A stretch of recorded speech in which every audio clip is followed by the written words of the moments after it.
How do we record? To record, we click on this option of record. So you click. So once you click, you can see my screen has been set and you see that 3, 2, 1 countdown. Now, once that is done, you can see what is happening on our screen. My entire screen is having that plain wallpaper. You remember the setting I talked of. So this plain wallpaper is there.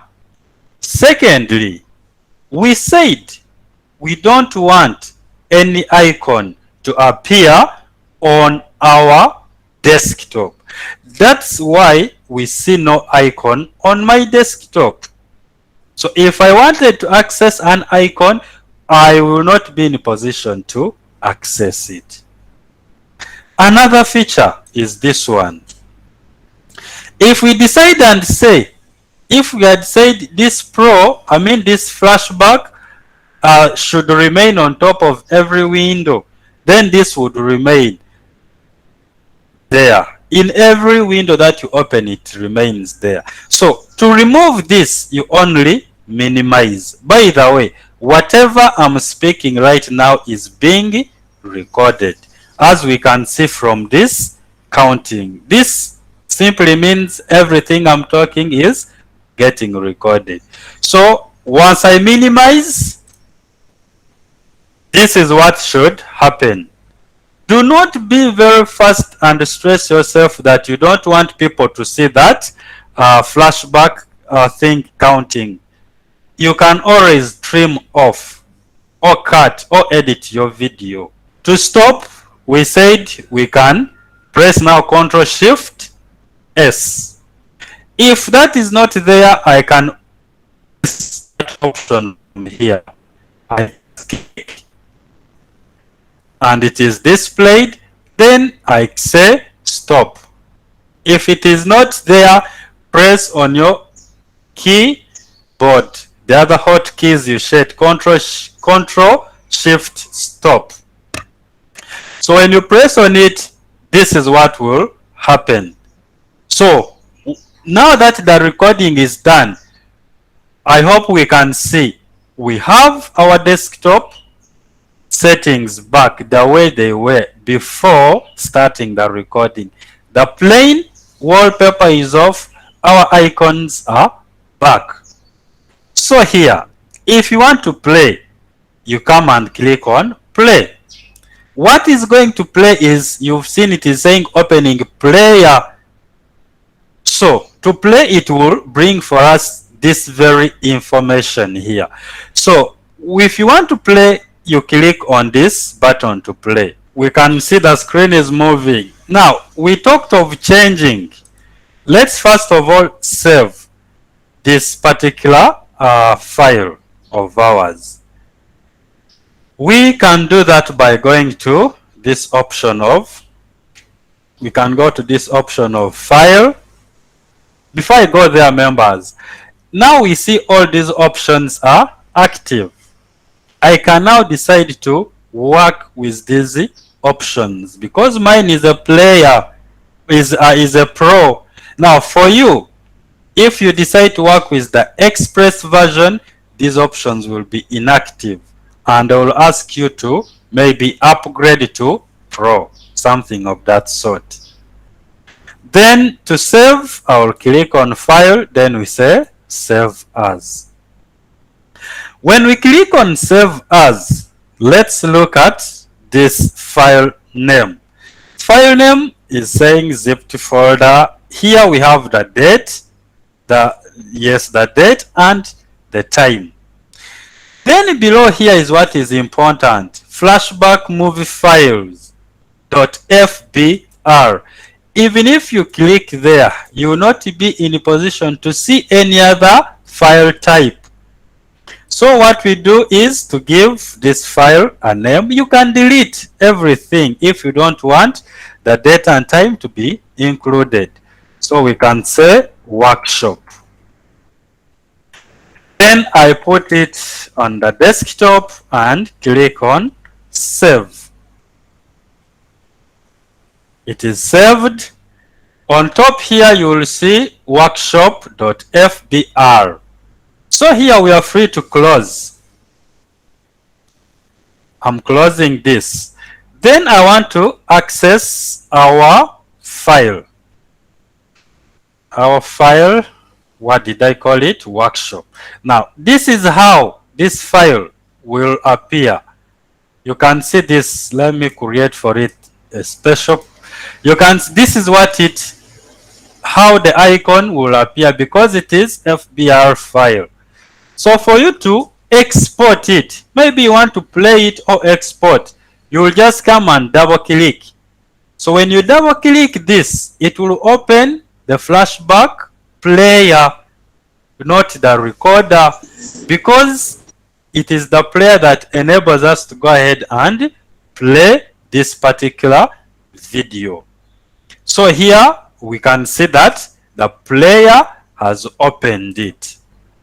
So that's how you can do it. Then you want to make it or change it to another file type. Come here where we see this export button. Click on that export button. When you click on the export button, we can see different file types. Select export format for that video you want to export. So here you can see MPEG-4, then you have GIF, then you have standalone, EXA, then AVI, Windows Media Player. It is now upon you. For my work, I work with MPEG, so I will select. If we want this, check. Just click on that radio button. If this is what you want, click. After, come and click on the OK button. Now, when you click on the OK button, this dialog box is going to be displayed for you. We have the General tab.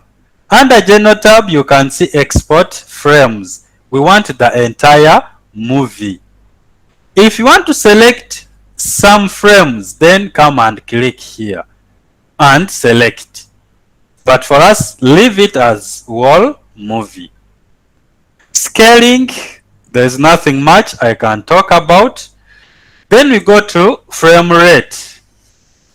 We want a full frame rate. We don't want half of the 20 frames per second.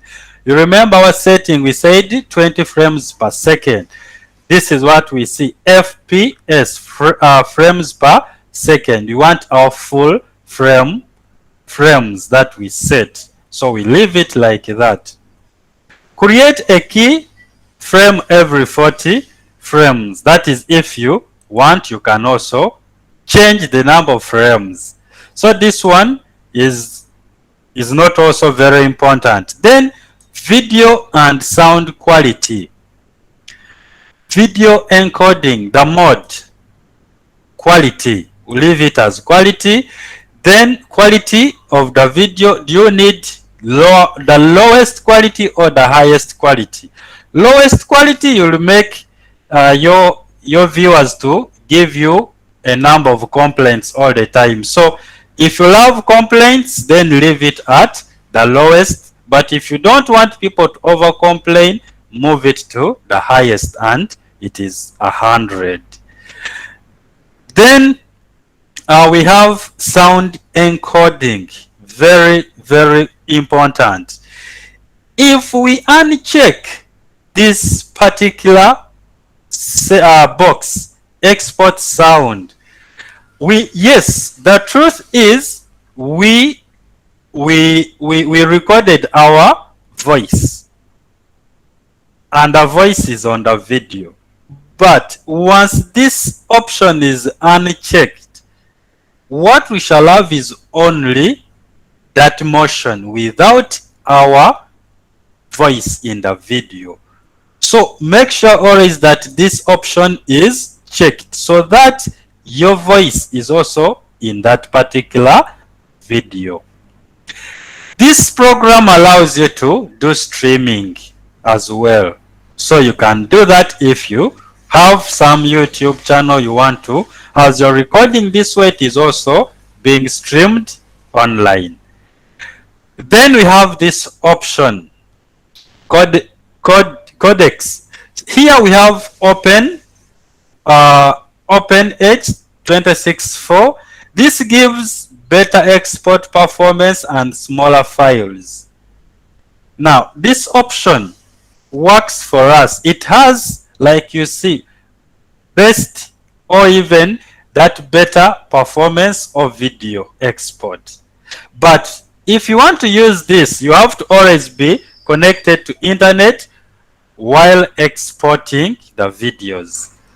Then this one here, Microsoft Media Foundation. This is an alternative to this.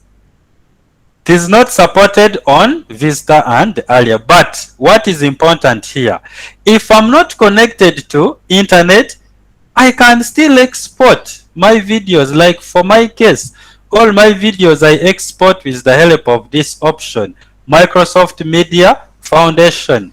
I don't need internet. After all, I see that the video quality is always okay. So when all the settings are fine, come and click on export. Now when you click on export, this save as dialog box will be displayed for you. Now from this dialog box, you give the file a name. If you want to remain to retain that same name, leave it. Now important is this point, save as type MP4 files. This is what we want. That is the selection we made. Now from the other file format, flashback, the FBR to MP4. Select where you want the file to go and click on save. The file will be converted, and this will depend on the size of the file. The length of my file at the bottom right corner, we see length is 2 minutes 59 seconds. If it is 10 minutes, the export time will also be delayed. If it is 1 hour, you need time. You need like 2 hours or 1 hour for that conversion to take place or exporting to take place.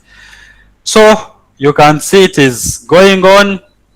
We are exporting FBR file to MP4. So we have our exporting complete. Export complete. Do you want to view it? If yes, click on yes. So when you click on yes, we now expect to view a different player, and this time is VLC opening this particular file. Members, I'm now stopping to share the screen.